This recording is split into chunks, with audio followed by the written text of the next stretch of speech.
go all the way down to 40 seconds and then hold there. They've already pushed the launch. Alex, Adrian, I'm going to bring you guys back into this conversation. They've already pushed the launch 45 minutes into the, 15 minutes into the window. So they have time to troubleshoot going forward, right?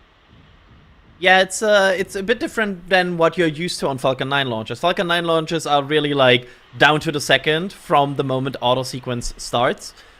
So they are kind of locked in there. Starship has way more wiggle room. Starship is still able to top off. Starship has, as we talked about, the T minus 40-second hold. However, hearing a triple hold call is certainly of note and significant. Like usually, that is something that is being called for, something that is being troubleshooted. So, like a triple hold call in the countdown is at least interesting, because that's not somebody chiming in being like, "Hey, we are still looking at something." That is the the LD really calling out the situation. So that is at least interesting. And what they're doing in the control room now is they are going through the health of all of the systems. They're looking at the GSC, the ground support equipment. They're looking at the health of the rocket. They're looking at the health of the engines. EJ, jump in here, because in the control room, they want to make sure, and again, I can't say this enough, but everything you see is a test flight. This is a test, right? And so when they find something that's an anomaly and they call a hold, they want to zero in on it. It could be a problem. It could just be something that actually stopped there. The count kept going. So whatever problem they did have, whatever problem they're reviewing or troubleshooting is obviously not that big of a deal. They would have stopped the clock if they saw something that was super serious. But yeah, in the event of a hold, if you get a hold in the count, and I hate saying this because I don't want to jinx it, right? But when you get a hold like that, basically what happens is you put the rocket back into a safe state. You basically get it right back to where it was before you started your count, and then you try to figure out what went wrong from there. Now, every rocket has its quirks, you know what I mean? Yeah. But basically, the flight controllers will be reviewing, going through, identifying what went wrong, why it went wrong. If something went wrong. If something we don't even went know wrong, that. Could be a bad sensor, Yeah. right? Could be, if you get a bad, you got to verify, though, that it's a bad sensor. You have to be absolutely sure. And then you make a decision based off of what you find, if you're sure. But once again, we didn't really see a hold there. The count kept going. They did call a hold. So there was something that they saw, but the clock didn't stop. So even SpaceX clock didn't stop. So I guess we're still going to go. The next gate that they would have is T minus 40 seconds. Yeah. So we'll see what happens when that happens. We got some time here. Yeah, and that's what Alex was talking about. So as the countdown continues, we're at T minus 18 minutes and 18 minutes. We're going to look at the trajectory of this flight. I'm just watching the clock. It's 3 seconds. I should just say T minus 18 minutes. This is going to launch out to the east. It is going to, and there on your screen, you can see the trajectory. It's going to fly in between those islands. It's going, and this is well after the stage separation. It's going to cover the southern tip of Africa, and then it will begin its re-entry trajectory, aiming for the Indian Ocean, a soft splashdown in the Indian Ocean. If you've joined us for other launches in the past, some of the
17, 18 minute mark, right? This is not. Yeah, thank you, Kevin, for the replay mark.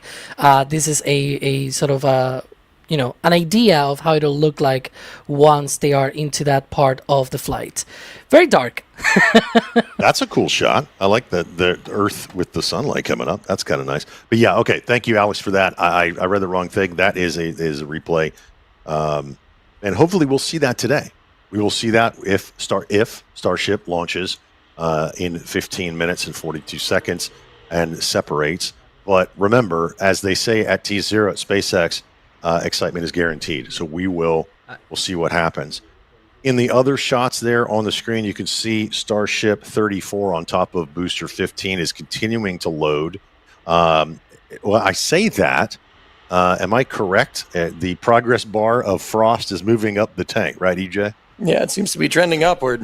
Alex, what do you think? Alex. Not Alex, Adrian, but yes, okay, they're still Adrian, loading. what do you think? I'm jumping in. Yes, they're still loading.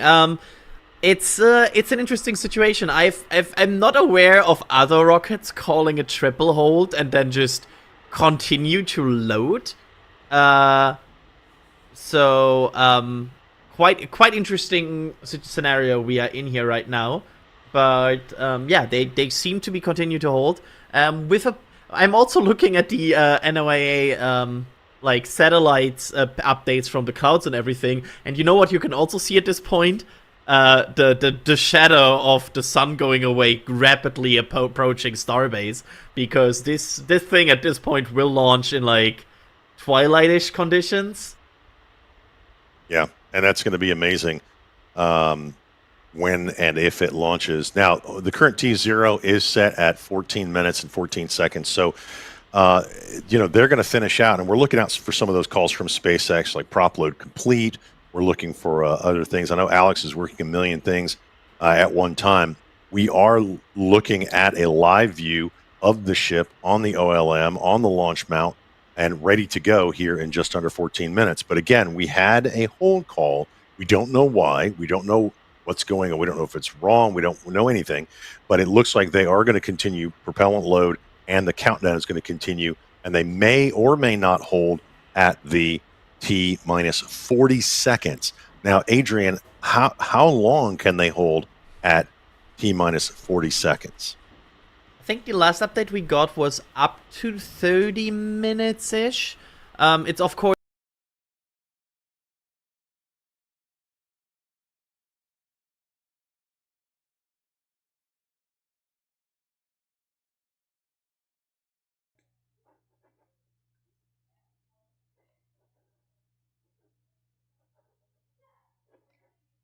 Hey there guys, this is my live stream. Feel free to chat on the chat, and I'm live streaming the SpaceX Starship launch.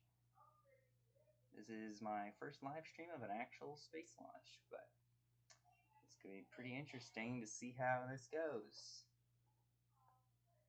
Now I'm going to mute myself. Yes, totally.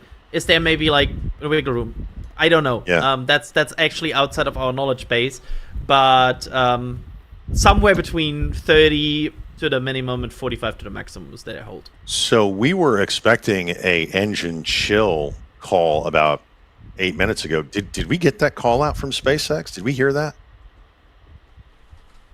Alex or Adrian, did we have that? Sorry, can you repeat that? You cut out for me. The Raptor chill normally begins around the 20-minute in the countdown. Did we or did we not hear that call out from SpaceX? I'm not fully sure if we heard that. Okay. So at T minus 11 minutes, or just under 12 minutes now, we should have heard the Raptor engine chill call out. But I mean, again, we are in the window. Okay, the T0 right now is at 5:45 Central Time here in Starbase, Texas, and on your screen is the shot from Doss, who's on the top of Margaritaville Beach Resort. So it does look like, as the sun is setting, we are getting some clearing. At least we'll see a little bit of the rocket. please get better. Please get better, because the view from the Margaritaville is amazing. And again, as I was saying, that T0 time in the upper left-hand corner is more than likely, and guys, cut me off if you think I'm wrong here, and yeah, that's definitely filling both the ship and the booster still. It's going to get down to T40, and it should stop. We are expecting it to hold at T40, yes? EJ, what do you think?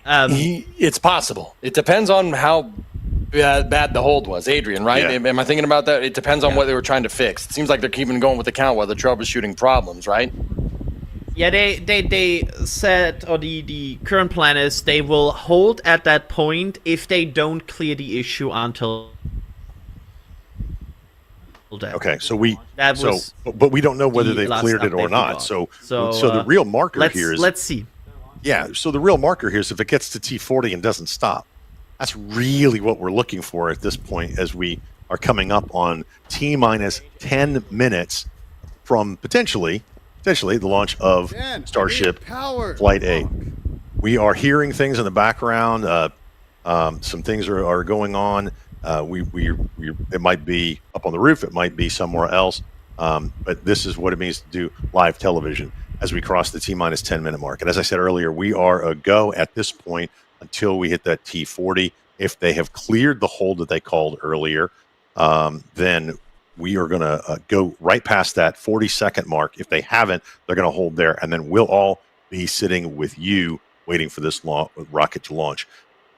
We should get the propellant load call here in just a few minutes. We're gonna wait for that call out, and we should have already had the Raptor engine chill call according to the timelines we've had in the past. Now, Adrian, these timelines change. They change with each flight. Yeah. So Yeah, and I have to chime in here. Apparently, they think they are clear with the issue. Oh, nice. Nice. So apparently, Look at the flaps. Look at the flap. Yeah, look at the flaps moving. Look at that. Yeah, going into, I'm going to call it flight profile. I like that. They're doing their flap checks. There we go. She's flapping. And that's a great graphic on the left-hand side. You see that at the very top, that open space, that's actually the payload area of the ship. And then you have the propellant tank. You have a large tube that goes down the middle that flows propellant down to the engines. And then on the outside of that tube, you could see that's the other propellant in the lower tank. And the same thing on the booster. You have an upper tank and a lower tank, and then a transfer tube that goes right down the middle of the ship. In fact, the booster, the ship has 4 of those, right, Alex? Right, EJ? Talking while muted. Coming in. Yeah, go ahead, Alex. We were talking about the transfer tubes and how the new Block 2 ships have 4 of those, 1 central and 3 for the vacuum Raptors. It used to be that there was only a single transfer tube from the methane tank down to the engines, and then there was like a manifold at the bottom of the liquid oxygen tank. Now instead, they still have that central transfer tube, but it only spreads and it flows out to the center 3 engines. Now each individual vacuum engine has its own transfer tube, so there's 4 of them inside of that liquid oxygen tank. They need those transfer tubes because the methane tank is on top of the liquid oxygen tank, so they need a way of being able to transfer that methane from the methane tank down to the engines. So that's why they're called transfer tubes. I don't like downcomer because sometimes that fluid is also going up when they load the vehicle, right? And so I like to call it transfer tube because it transfers either down or up, right? And so that's why I call it that way. But yeah. And sometimes we actually get camera views from inside the tanks, don't we? Remember how we used to get those? Yeah, those were more likely in the early days of those Falcon. are cool, though. I like seeing cool. them slosh around. We used to get those, but they stopped doing that for whatever reason. I don't know. That's okay. Now we get flap cams, we get engine cams, we get payload bay cams. And one of the things that are inside the payload bay are 4 Starlink V3 mass simulators.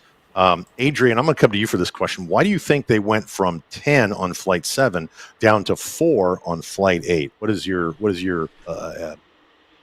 opinion on that? That's actually a good question. I've thought about it as well. So it's either some sort of load balance, which I don't think so, because honestly, the weight of these shouldn't that be that important to Starship, or it is just that they maybe only had 14, and after the first 10, they only had 4 left, and they decided that's enough for the test.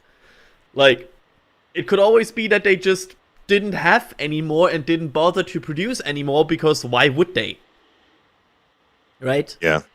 Yeah. Alex, what do you think? Do you concur with Adrian about why they went from 10 to 4? Did they make 14 of them and then just go, guys, we're going to do 10 on this one, and if, we don't need the other 4? I think it's just, the bare minimum that they need to test all of these systems. But yeah. Yeah, this is really a test for the deployment system, not anything related to the Starlink V3s anyway. They want to get faster at loading them because they've got a way to do that, a big box that loads them. And inside, for those of you that don't know, it's kind of like when we were kids, we had Pez, right? You flip the Darth Vader head open and the little candy pops out. It's very similar to that. And if we get a close-up shot of the ship, you'll actually see, it's kind of hard with this angle because the heat shield is pointing away from the tower. Pointed toward the tower is actually that deployment, that payload bay door that they have, that they're going to be shooting things out like a Pez dispenser, as we call it. Go ahead. Is that a drone? Is that from Jack? It's trying to drone. Wow. Outside of this restricted area, of course. Yep. This is far away from the launch pad. That's cool. You see the production site from on the left-hand side. Less than 5 minutes away. Yeah, Heart racing already. What are we hearing in the back channels about that hold when we come up to 42nd, less than 4 minutes from now? Well, I have good news. Adrian already sort of talked about this before, though. It looks like the issue that they had to call that triple hold called on the count. They are working on it, and it's expected to go away at the time of the T-minus 40-second mark. So right now, they don't expect to take that hold point. That is great but still, news. Sort of looking at it. That is fabulous news. Fabulous news. So we are, I can barely see that screen, 3 minutes, 58 seconds now, under 4 minutes. And Adrian, let's talk about the timeline here as we get within 5 minutes. What's going on inside the launch control? I know we're working potentially another issue, but they're expecting that to be cleared up in the next 3 minutes. What's happening with the vehicle and the loading?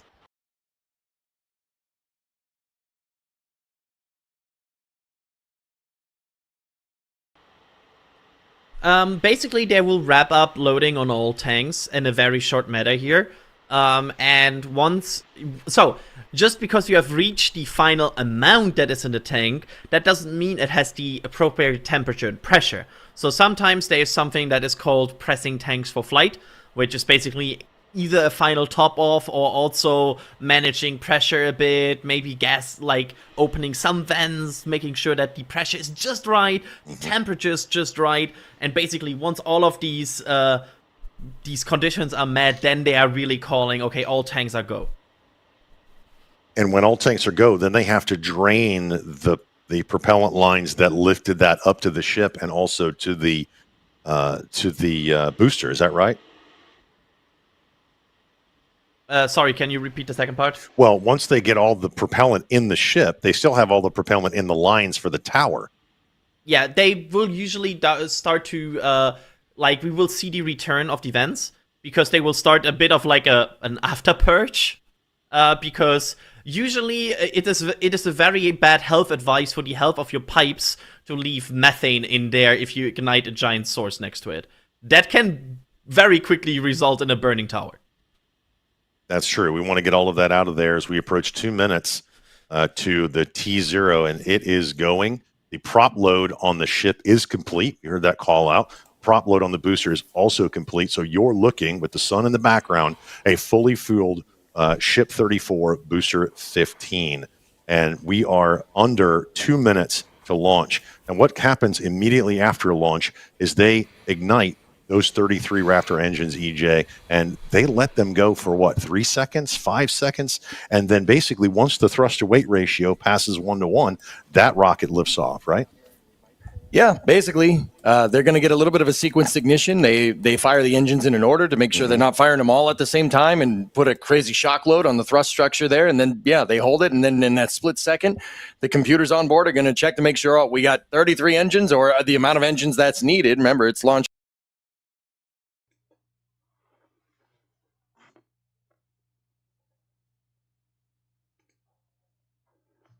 We are 1 minute to launch. Let's hope this goes.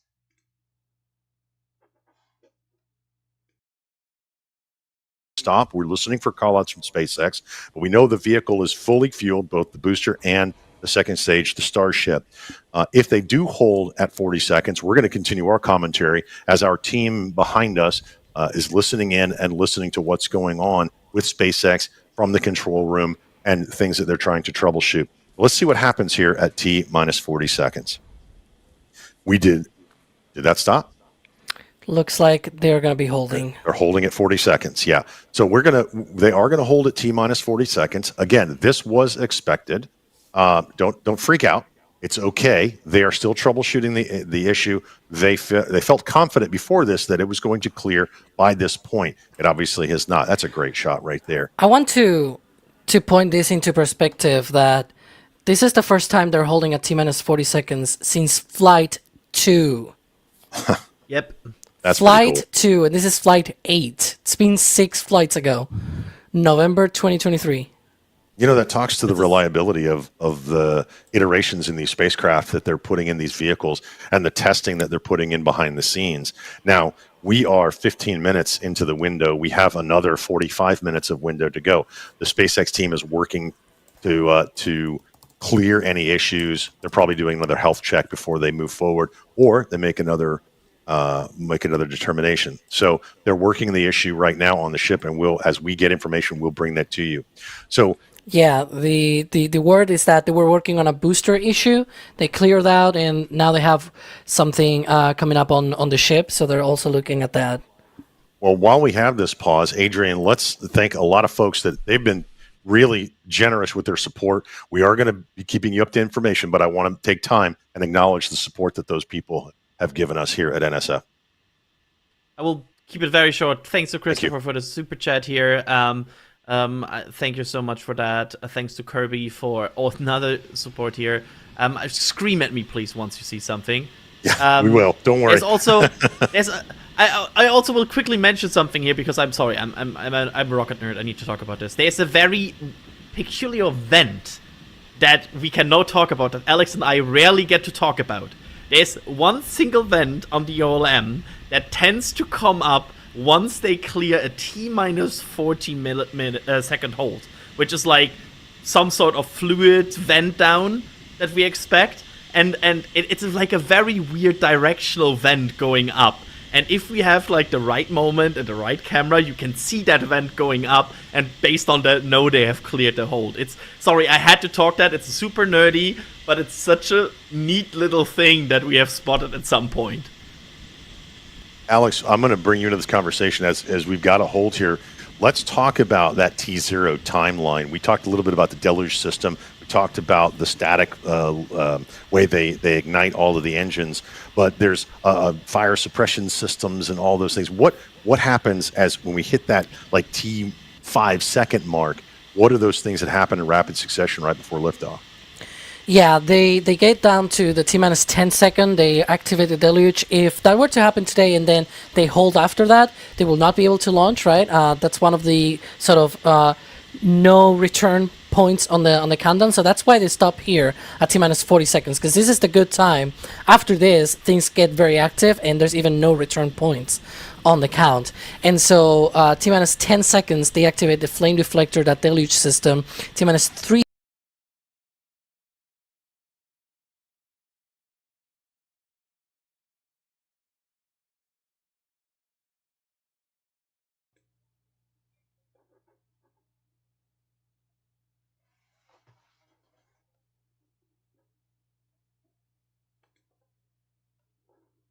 let you guys know this is off the NASA spaceflight live stream from the SpaceX one.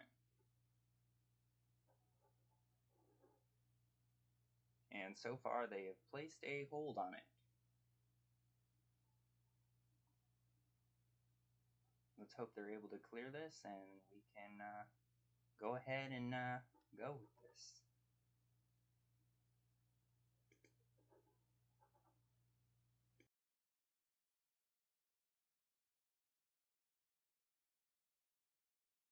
Those engines and lift off. That's why lift off, it's like 2 seconds into the count, right? Like they go to T0 and then T+1, T+2, and that's when it starts moving, because it needs a bit of time for those engines to ramp up to power and essentially, start moving the rocket.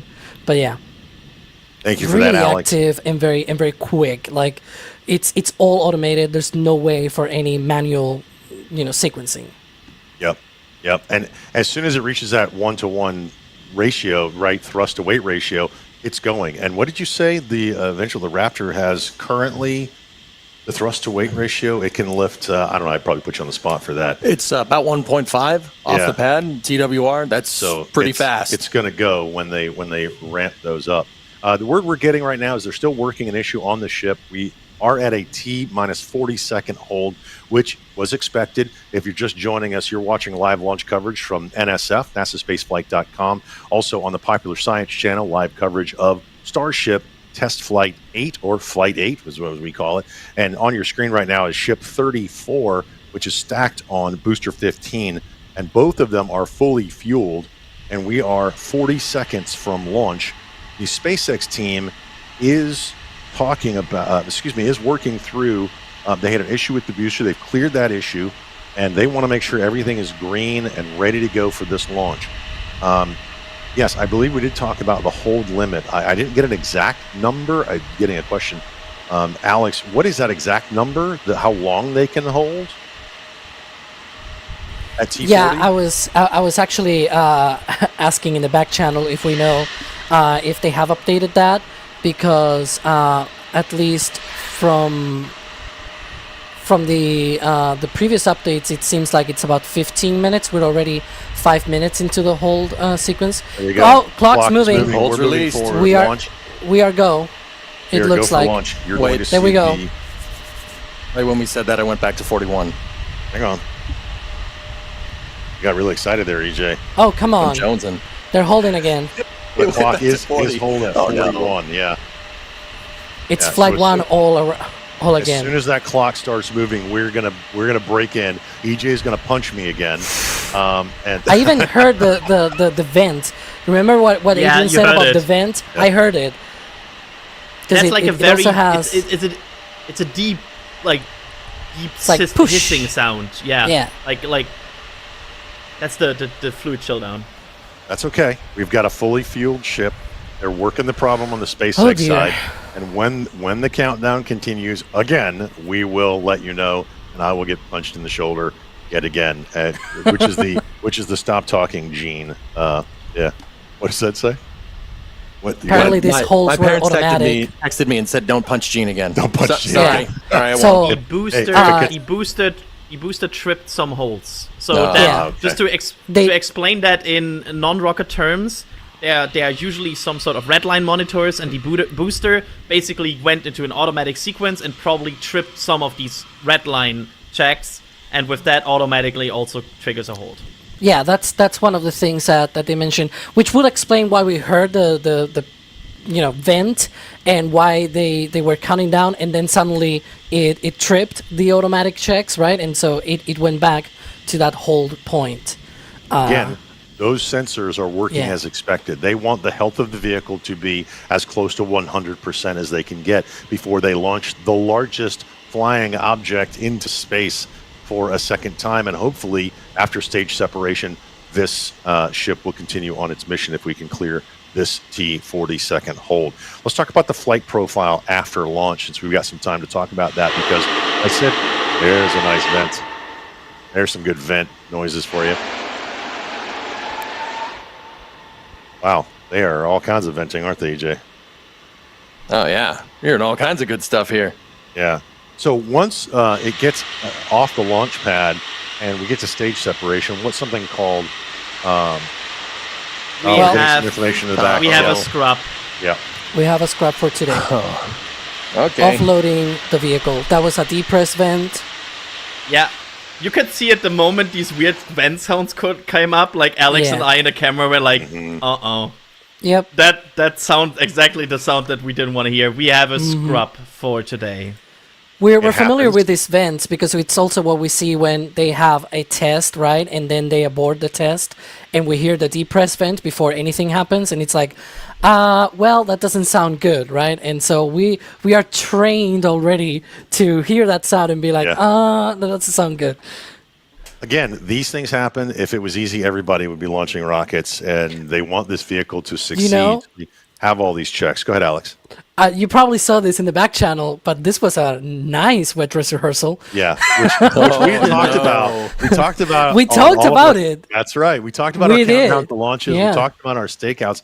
Is on this flight they decided not to do the wet dress rehearsal, which is exactly what you just saw. Fully loading of the vehicle right down to, I guess, T40. I guess on a wet dress they do it right to like T3, right? T3 Yep. seconds, and then they stop, and that means they are ready to go. And this vehicle did have an issue, which is fine. Those sensors worked as expected. None of us like a scrub, but as we used to say in aviation, takeoffs are optional, landings are mandatory. So this was an optional takeoff. This gave them